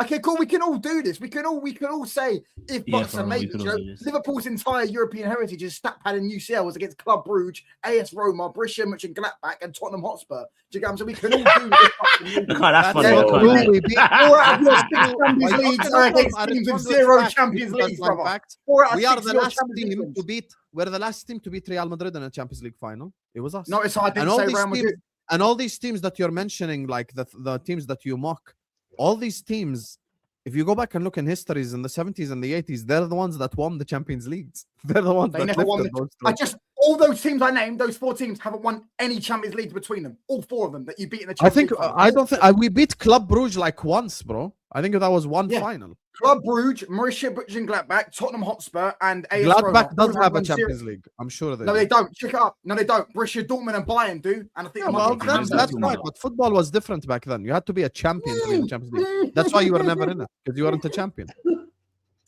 Same thing You got applies You everyone had to that- less Ferguson. league, you had Yeah, less wild. league titles than Arsenal. Man, You had less league got titles cooked, than you know? Arsenal got pre cooked. Ferguson. You just got good. Same thing applies to Fergie's era. Football was different back then. Pick up everyone that joined us, guys. Football Don Hussam, of course. Martin, thank you so much for joining us. This Thank will you for take you to having the me. watch along. Guys, I'm going to tell you something. This watch along is going to be gold. I'm telling you for real. Wolves hosting Liverpool. Wolves are on the ascendancy. I am actually thinking Wolves are grabbing something out of this game. You're going to I watch don't think they Sam do. cry on I want this them to, game. but I don't think they do. This Wolves I think they super do. team. I I think think they if do. Liverpool are on form with a TK, they're gonna put them to the sword. We gonna haven't be even nasty. discussed Ekitike versus Sesko. I will see you guys on Osama's watch along. Stay here. Even if you're gonna go there, at least when you go, like the damn video, like the watch along, right? Turn on the notification, and we'll see you guys there. We're out of here, people. Sure, I did this thing. Oh. Yes.